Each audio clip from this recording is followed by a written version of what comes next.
L'un des secteurs qu'on aborde lorsqu'on fait le voyage business en Chine, c'est la santé. C'est extrêmement important. Et beaucoup de nos participants viennent en Chine et nous demandent aussi, mais est-ce que je peux faire un check-up? Est-ce que je peux me rendre à l'hôpital pour analyser un peu? Est-ce que je peux tester la médecine chinoise, etc. On a une de nos participantes pour le voyage business en Chine qui était venue en Chine avec nous pour justement se focaliser sur le secteur de la santé, c'est-à-dire vendre des produits de santé, des compléments alimentaires, etc. Mais en même temps aussi, aller, d'accord, elle aussi à l'hôpital pour faire un check-up avec la médecine traditionnelle chinoise. C'est des services que nous proposons aussi dans ce voyage. Et les amis, elle viendra parler de son expérience, de ce qu'elle a mis en place et de comment nous l'avons aidé dans ce secteur. Parce que je sais que beaucoup de personnes en Afrique, notamment qui souffrent même de maladies cardiovasculaires, qui souffrent de beaucoup de choses, de foie, de reins, etc., la solution aussi peut être en Chine. C'est une prestation qu'on propose dans ce voyage aussi, de vous aider pour faire un check-up, même pour, on a des gens qui sont venus aussi pour l'ophtalmologie, pour voir checker un peu les yeux, etc. Donc ça fait partie des prestations et ça me fait toujours plaisir de vous aider en plus du volet business où on est là sur le terrain avec vous, dans les usines, etc. Avec les conférences que nous faisons, on vous aide. Mais au-delà de ça aussi, côté santé, on a mis aussi un excellent focus sur la santé parce que c'est quelque chose qui plaît beaucoup à nos participants. Ils ont vraiment envie de faire cette expérience en Chine parce que lorsqu'on parle de la santé, on pense souvent à la Turquie, on pense à la Tunisie ou à l'Europe de manière générale, mais on ne pense pas beaucoup à la Chine. La Chine a beaucoup à offrir dans ce domaine-là. Les meilleurs médecins aujourd'hui dans le monde se retrouvent aussi en Chine. Donc les amis, je vous laisse avec elle. Elle vous parle de son expérience, de comment nous l'avons aidé. Et on se retrouve tout de suite de l'autre côté. Prenez votre rendez-vous avec nous et on va vous amener en Chine avec la meilleure expérience possible. C'est le voyage d'affaires numéro 1 dans toute la francophonie et je vous assure, vous n'allez pas le regretter. Allô? Salut Allô? à vous. Salut. Bonsoir. Bonsoir, comment ça va? Ça va très bien, merci. Et vous? Ça va très très bien, on est là. On est là, ça va Ok. très bien. Je suis heureuse Je d'être avec pense vous ce que, soir. Ah, merci beaucoup. en tout cas, ça n'a pas été facile, mais tu es courageuse. Merci. Tu es vraiment Merci courageuse. beaucoup. Parce que je sais dans quelles conditions tu as quand même voulu participer obligatoirement. Moi, je ne savais même pas que tu serais là, mais tu as souhaité venir et franchement, comme je le dis tout le temps, tous les gens qui traînent avec Alain Augustin, ce pas des losers. Merci. Nous, on n'aime pas on n'aime pas la médiocrité. Donc, quand vous voyez les gens avec nous, il faut savoir que c'est des gens qui ont choisi d'embrasser l'excellence. Donc, chapeau, Merci chapeau, beaucoup. chapeau d'être là. Merci à vous. Ok. Donc, Aurélien, peut-être tu peux te présenter déjà et après on va commencer nos échanges. On va parler un peu de tout et de rien, de la Chine, etc. Ok, je vous remercie de m'avoir invité sur le plateau ce soir. C'est vraiment un honneur pour moi. Je sais que ce ne sont pas tous les participants que vous avez invités. Peut-être que les autres qui n'ont pas eu encore l'occasion de passer auront leur tour. Ça viendra parce que les expériences ne sont pas toujours les mêmes. Exactement. Voilà. Donc, je suis Aurélien. J'ai participé au CBT avec vous, la 136e édition. Oui. Et donc, on était tous ensemble. On avait vraiment passé des moments conviviaux. C'était vraiment bien.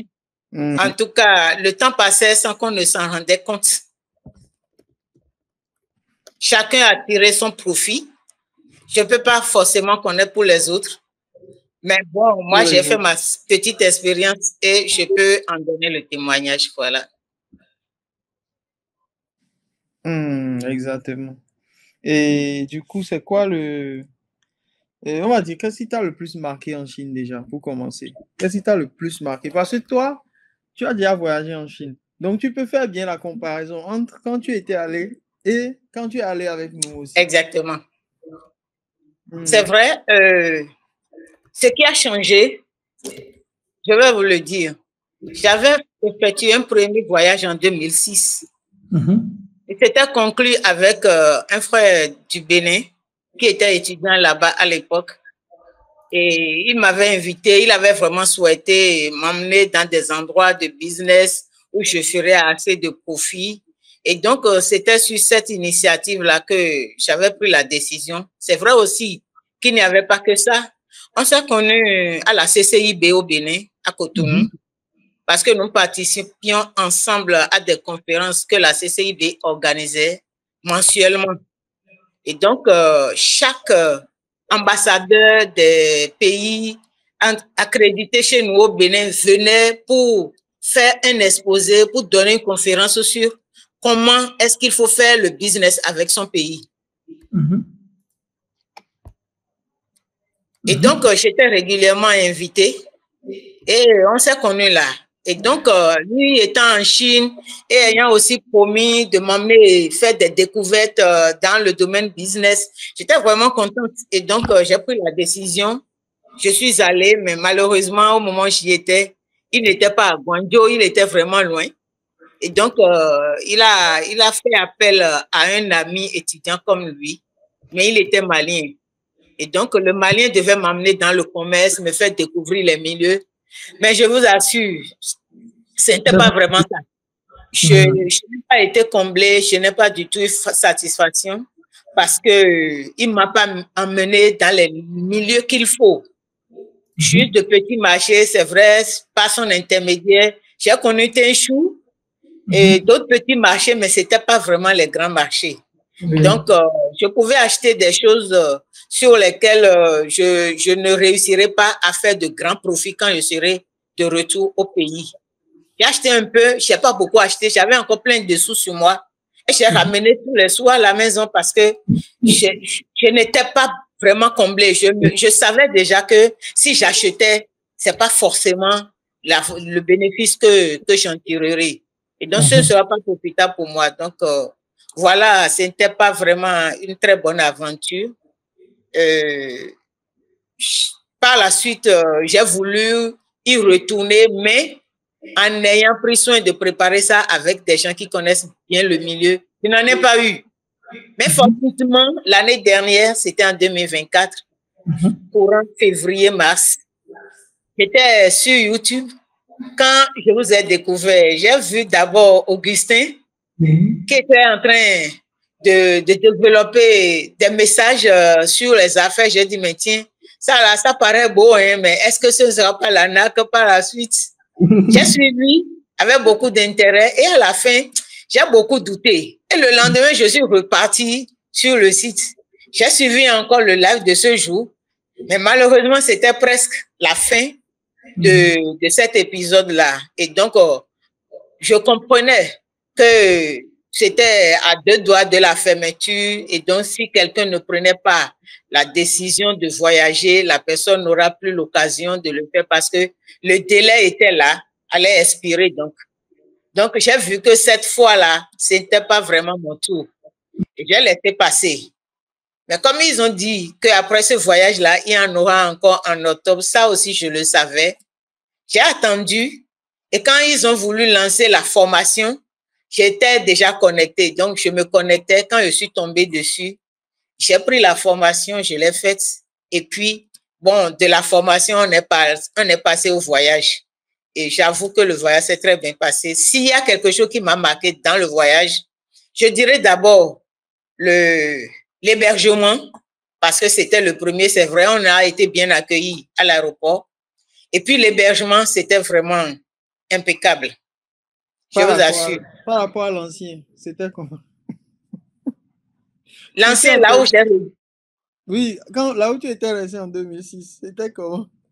Ça, c'est moi-même qui ai cherché. Et je ne vais pas vous raconter comment je l'ai cherché. Attends. Là, tu es revenu en 2024 et de 2006 à 2024. Donc, tu as fait au moins 19 ans après. Qu'est-ce qui a changé entre la Chine de l'époque et la Chine de 19 ans? Physiquement parlant, la ville s'est développée. Et ce qu'on pouvait voir dans les rues, les immeubles, tout ce que j'ai vu en 2024, je vous assure, la Chine n'était pas encore aussi développée que ça en 2006. Donc, il y a eu un très grand pas qui a été fait par les Chinois. Et ça, je leur tire vraiment un coup de chapeau. Maintenant, dans les affaires, puisque c'est de cela qu'il s'agit, j'ai eu enfin ce que je voulais. Des gens bien informés, bien avertis, qui ont su bien préparer le voyage avec nous. Surtout que Comme vous le disiez tantôt, si quelqu'un a besoin de faire le voyage, qu'il vous appelle pour que vous ayez une discussion avec lui. Vous avez fait ça avec nous, vous avez fait ça avec moi. Vous m'avez demandé quels sont mes projets. J'ai parlé. Et puis, j'ai compris que vous avez pris en compte tous les projets de tous les participants. Et vous avez préparé le terrain en conséquence. Ce qui fait que lorsque nous arrivons sur le terrain, lorsque nous faisons des visites d'usine, chacun en avait toujours pour son compte.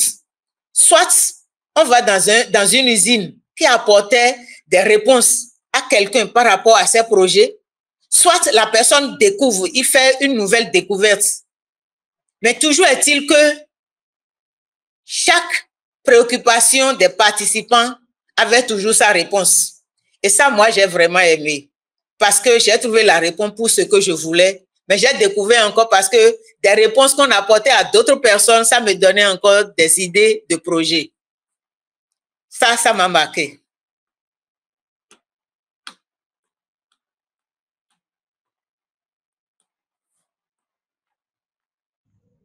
Allô? Oui, je suis là. Et quelqu'un pose la question ici. Quand vous êtes parti en Chine, je n'ai pas compris, quand vous étiez allé travailler en Chine en provenance de la France, c'était dans quel travail? Non. Vous n'avez pas compris. Elle n'était pas en France, elle était au Bénin. Hein? Elle était au Bénin. Elle est partie en Chine à l'époque, c'était pas en France. J'ai quitté Cotonou. Vous avez quitté Cotonou à l'époque, oui. Oui. Et aussi, il y a quand même un secteur sur lequel vous êtes en train de travailler. Et il faudra même qu'on se voit la semaine prochaine, parce qu'on va finir le live la semaine prochaine. Je vais passer, parce qu'il faut qu'on se voit la semaine prochaine. J'ai ramené vos colis, c'est avec moi actuellement. On doit se voir la semaine prochaine. Je vais passer chez vous la semaine prochaine et tout. Et le secteur de la santé, parce que ça a été l'un des secteurs où vous avez beaucoup insisté dessus. Tout à fait. Vous avez beaucoup insisté sur la santé et on a dû faire même un planning un peu spécial pour vous sur ce secteur-là. Et aujourd'hui, comment ça se passe? Est-ce que vous êtes toujours intéressé sur le projet? Parce que chaque client a son projet, ses aspirations, ce qu'il a envie de voir, ce qu'il a envie de faire aussi. Comment ça se déroule aujourd'hui sur ce secteur-là? Merci beaucoup, Alain. Je dirais que cette question santé, ça commence d'abord par moi-même, ma propre santé. Et je crois que je peux dire que j'ai eu satisfaction par rapport à ma propre santé. Et je profite de cette occasion pour te tirer un coup de chapeau parce que j'ai vu pendant qu'on était en Chine combien de fois tu étais sollicité, tu étais tiraillé de toutes parts, mais dans le même temps, tu pensais à chacun. Donc, le général, vous le gérez ensemble. Et puis, les cas particuliers, vous les prenez en compte également. Je n'ai pas su par quelle alchimie vous réussissiez à le faire. Mais ce que moi, je sais, c'est que vous avez pris en compte mes projets, dont le point concernant ma santé, vous m'avez amené à l'hôpital. J'ai découvert US Hospital, un grand hôpital qui fait tout à la fois et très efficace aussi. Exactement. Et les clients avaient la possibilité de choisir pour leur guérison soit la médecine moderne, soit la médecine traditionnelle chinoise. Moi, j'ai choisi la dernière parce que moderne, tout le monde connaît. Je sais que la Chine regorge de beaucoup de potentialités en matière de santé et que je pouvais tirer grand-chose de ça si c'est vraiment ce que je pensais. J'ai fait foi à cela et je crois que je ne m'étais pas trompée. J'ai été prise en charge. On a fait des retours plusieurs fois. Alain, tu étais toujours à mes côtés avec Julia. Ça s'est bien passé. C'est vrai, il s'agissait de ma santé, mais dans le même temps, je me disais, mais voilà, nous, on est du côté de l'hôpital. Voilà aussi que Augustin est en train de conduire le reste de la délégation ailleurs. Et donc, je ne voulais rien rater, je vous assure. Je voulais la fois m'occuper de ma santé et de l'autre côté aussi, ne rien rater. Quant à ce qui concerne le groupe. Mais bon, à des moments donnés, comme on le dit souvent, on ne peut pas vouloir manger des omelettes sans casser des œufs. Donc, quelle est l'expérience de la Chine par rapport à la santé? Quel est leur niveau aujourd'hui selon toi? Puisque tu as expérimenté cela. la Chine est très loin. Je n'ai pas expérimenté la médecine locale d'un pays avant d'aller expérimenter celle de la Chine. Mais j'ai pu, non seulement dans les pratiques qui ont été mises en place devant moi, ça m'a donné d'abord satisfaction. Et puis, j'ai découvert des produits qui apparemment ressemblent aux produits pharmaceutiques modernes, mais qui relèvent uniquement de la médecine traditionnelle chinoise, mais qui m'ont apporté également satisfaction. Et je peux vous le dire, en rentrant, j'ai fait de provisions, j'ai constitué un stock, allez en être témoin. J'ai constitué un stock pour continuer mon traitement quand je serai au pays. Même quand je suis rentrée, j'ai échangé avec Julia qui était prête à me réapprovisionner. Si ce n'était pas bon, je n'allais pas faire de stock pour rentrer. Donc, j'ai apprécié, ça m'a fait du bien. Et je peux dire qu'en dehors de la médecine moderne que tout le monde connaît, il y a encore autre chose ailleurs. C'est vrai, il y en a chez nous, mais c'est souvent les problèmes de dosage qui se posent au point où il y a certains qui s'en méfient. Même les autorités gouvernementales n'hésitent pas à faire des restrictions sur certains usages de médicaments locaux. Mais je peux vous assurer, tout ce qu'on vous pratique en Chine, c'est contrôlé. Je vais vous donner un autre exemple par rapport à ça. Il y a un produit qui se vend à l'international, qui a été fabriqué en Chine. Je dirais même que c'est toute une gamme de produits et qui existe au Bénin. Les gens achètent à des coûts très élevés. J'ai montré une boîte de ce que j'ai déjà acheté, j'ai utilisé. Je l'ai montré à Alain. Et on peut dire, on va chercher ça en Chine. Mais on a sourcé, on a trouvé. On a envoyé quelqu'un prendre à la pharmacie.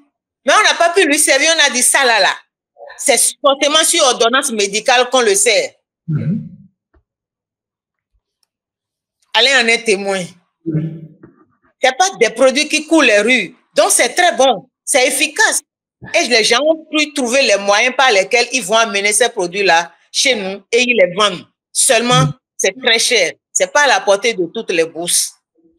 Voilà, donc la médecine chinoise est toujours présente pour apporter des solutions, parfois même des solutions que la médecine moderne ne peut pas apporter. Et à l'hôpital, dans une discussion avec le médecin qui m'a prise en charge, il m'expliquait une situation. Il disait que si jamais on se décidait à faire une intervention chirurgicale sur quelqu'un, à l'heure où on faisait l'intervention, on a l'idée qu'on est en train d'apporter solution à une situation. Mais des années plus tard, ça peut avoir des séquelles sur la même personne. Mais à une autre partie de son corps. Et on ne pourrait pas établir le lien entre ce qui a été pratiqué sur lui depuis des années et ce qui se passait en ce moment-là. Donc, on aurait voulu résoudre un problème en créant un autre qui va surgir des années plus tard. Donc, eux, ils prennent soin d'éviter ça. Est-ce que la médecine moderne pense de cette même manière? C'est une question que je me pose. Parce que la médecine chinoise prend le corps comme une entité. Donc, il y a des interconnexions.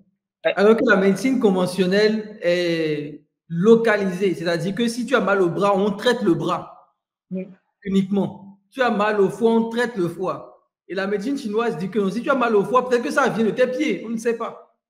Donc, on essaie de voir un peu c'est quoi les interactions dans tout le corps pour aller déterminer la cause réelle même de la maladie et non pas juste de guérir. Parce que la médecine conventionnelle est très, comment je veux dire, est sur la guérison. Donc on va soigner directement. Et la médecine chinoise est sur la prévention. En fait, tout le monde ne tombe pas truc là. D'accord? Voilà, c'est ça. Plein de maladies sont des réactions du corps à des problèmes, c'est ça, effectivement. Donc les Chinois, c'est pour ça que les Chinois, on a l'impression qu'ils mangent mal, parce que quand vous voyez leur nourriture très huileux, très très gras, mais en même temps ils vivent 100 ans. On se dit mais comment ils font? Donc voilà, ils ont ce truc là où on regarde le corps dans son ensemble. Et surtout l'une des choses que moi j'ai beaucoup apprécié en Chine, et tu as pu le remarquer, les hôpitaux sont vides. Les hôpitaux sont vides en Chine. Quand tu regardes la taille de l'hôpital, la population, mais en 2 minutes, tu vois un médecin. Tu n'attends pas beaucoup.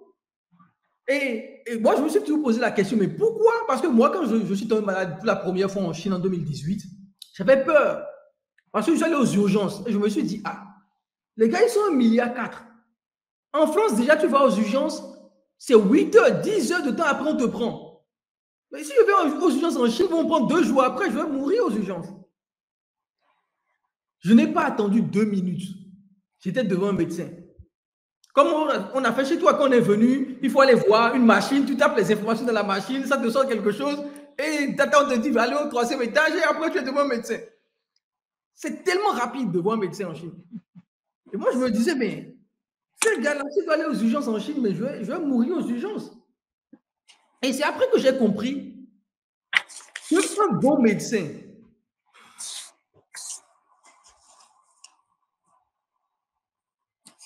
un bon médecin, c'est un médecin qui n'a pas beaucoup de patients. Parce que nous, on réfléchit dans le sens que quand un médecin a beaucoup de patients, il est bon. Il a beaucoup de patients. Alors que les Chinois disent que le rôle du médecin, c'est que tu ne tombes pas malade. C'est ça son objectif. Il doit tout faire pour que tu ne viennes pas à l'hôpital. Il doit tout faire pour que tu ne viennes pas à l'hôpital. Mais comme nous, on a adapté le système occidental où la santé est devenue un business, où parfois on crée même les maladies pour donner les remèdes après. Dans ce sens-là, un médecin qui a beaucoup de patients, bah, il est un bon médecin. Alors que les Chinois, ils doivent tout faire. Donc, il y a une grosse prévention en Chine, une grosse campagne de prévention. On doit tout faire pour que vous tombez le moins malade possible. C'est ce qui explique que quand tu vois dans les hôpitaux en Chine, on a l'impression que c'est vide, il n'y a pas beaucoup de monde. Quand on voit la taille de la population, quand on voit tout ça, on se dit, mais normalement, ça doit être rempli. Regardez nos petits pays ici, avec nos petites populations. Le Bénin, ce n'est même pas une ville en Chine, le Bénin, en termes de population. La ville de Guangzhou, seul, c'est 25 millions d'habitants. C'est toute la Côte d'Ivoire qui est dans une ville. Toute la Côte d'Ivoire qui est dans une seule ville. Ouais. Et pourtant, vous allez aux urgences ici, vous allez attendre. Hein? Vous allez attendre. Parce qu'ils sont vraiment dans cette prévention-là. Et c'est l'une des choses que nous, on essaie de faire aussi dans ce voyage. Pour ceux qui veulent faire un traitement par rapport à leur état de santé, consulter aussi. Donc, c'est des choses qu'on apprend à me faire aussi pour les lunettes, pour vos lunettes. Hein? Pour les lunettes aussi, pour les yeux. On a fait c'est ça que je porte. J'ai pris ça en Chine. Pour les yeux aussi, on a fait pas mal de choses et tout. Donc, est-ce que, voilà, la médecine moderne est du business en Afrique, comme dit Augustin, c'est vraiment du business, la médecine moderne. Donc, l'idée ici, c'est de, on le voit en Chine, hein, et ils ont vraiment à cœur, quand vous-même vous parlez avec les médecins, ils ont vraiment à cœur votre santé. C'est pas comme ici, on vous parle n'importe comment, mais sans aucune compassion aux malades.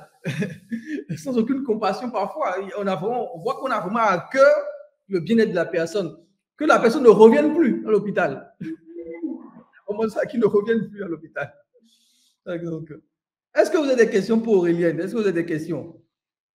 Je pense qu'on a déjà fait près de 30 minutes. Est-ce que vous avez des questions pour Aurélienne?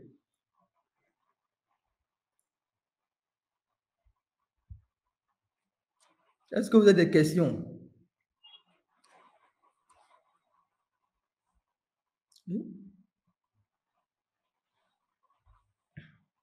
Quelqu'un nous demande si on forme des gens sur la médecine chinoise. Non, on ne forme pas des gens sur la médecine chinoise. On ne forme pas. On ne forme pas. Mais bientôt, il y aura les compléments alimentaires. Les compléments alimentaires sur plein de sujets. On va en parler, Aurélien, quand on se verra. Parce que là, c'est l'explication. C'est bon, parfait. Tout ce qui est cancer, diabète, plein de choses. Plein de choses. Ok, c'est bon. On aura ça. Est-ce que vous avez des questions pour Aurélien, les amis? Est-ce que vous avez des questions pour elle? Je ne vous vois plus bouger. Hein. Je vois que tout le monde est attentif. Parce que normalement, vous bougez beaucoup là. Tout le monde est attentif là. Dites-moi, est-ce que vous avez des questions? Est-ce que vous avez des questions?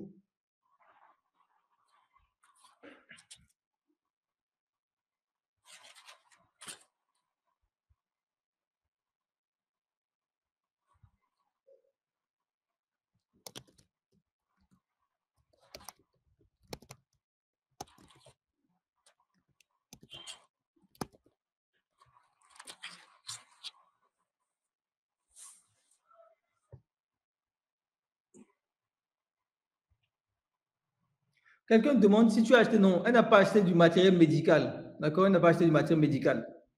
C'est beaucoup plus sur autre chose, d'accord? Sur d'autres choses, pas du matériel médical. Est-ce que vous avez d'autres questions, les amis? Bon, je vois que tout le monde... Elle était au voyage business, d'accord? Aurélien était au voyage business. Et dans ce voyage, on a aussi un vecteur santé, un secteur santé. Je pense que je vous l'ai montré tout à l'heure. Hein. C'est quelque chose qu'on a mis en place ici. C'est même l'hôpital ici. Hein, voilà, l'hôpital ici. Donc, parce que de l'assistance médicale, on a beaucoup de personnes qui veulent faire des diagnostics de santé, etc. en Chine. Donc, aujourd'hui, on a... pour ceux qui viennent en Chine aussi, on les aide dans ce sens-là. Et surtout, on a trouvé aussi d'autres hôpitaux, hein, pour tout. Et maintenant, on est maintenant en partenariat avec d'autres hôpitaux dans une île de la Chine, la Hainan, un hôpital aussi. Et eux, ils sont vraiment focus sur les étrangers. Ils veulent un peu détrôner la Turquie sur le sujet et avec des médecins de très haut niveau. Et ils parlent anglais aussi. Donc voilà, on a trouvé d'autres hôpitaux aussi actuellement. Super. On a trouvé d'autres hôpitaux sur ces sujets-là aussi. Ok, les amis, merci beaucoup, Aurélien. Je pense qu'on a fait un peu le tour. Merci d'avoir accepté. On se retrouve la semaine prochaine. Je serai là-bas de tout ça. Merci d'être venu. Est-ce que je peux partager une anecdote avec vous avant de partir? Vas-y. En termes de grosse réduction, j'étais en train de faire des échanges avec un paysan. Il est vraiment célèbre dans son domaine. Il fait l'agriculture. Et donc, je lui ai posé des questions histoire de lui proposer des matériels agricoles. Et il a exprimé un besoin. Et j'ai saisi l'occasion pour lui dire, mais est-ce qu'il veut que cette situation-là soit résolue à travers une machine que je peux lui faire acquérir de la Chine? Il a crié, il a dit, tiens, mais ça doit coûter cher, hein? Que lui n'a pas les moyens pour acheter ça, que des trucs comme ça, là, ça coûte très cher. Je vous assure, le matériel en Chine ne coûte même pas 500 000 francs, alors que lui dort sur des millions, parce qu'il n'est pas informé. C'est ça. Il pense que c'est très cher. Et moi, je vais l'aider à acquérir ce matériel-là. Et il saura que ce qu'on lui fait croire chez nous, à travers tout ce que l'Europe et les Libanais nous offrent, il y a encore mieux ailleurs. Exactement. Donc, en termes de gains, si jamais ce monsieur-là arrive à obtenir ce matériel, je suis sûr qu'il va crier sur tous les toits qu'il a acheté quelque chose de moins cher mais d'efficace. Exactement. Voilà, je tenais à partager ça avec vous. Merci beaucoup, Aurélien. Merci beaucoup. Merci Et je beaucoup. peux vous dire, ce que j'ai découvert en Chine, c'est-à-dire, j'ai compris que la Chine ne se découvre pas en un jour. Elle se découvre au jour le jour. Et moi, j'ai trouvé d'autres idées en dehors même de celles qui m'ont amené là-bas. J'en ai trouvé qui vont m'amener à refaire encore le voyage. Et si jamais vous me retrouvez encore dans votre équipe, ne soyez pas étonnés. Ça peut arriver. Exactement. Je vous remercie. Merci beaucoup, Aurélien. Merci beaucoup. Merci à vous. Passe une excellente soirée. Merci. Bye bye. À bientôt. Oui, bye.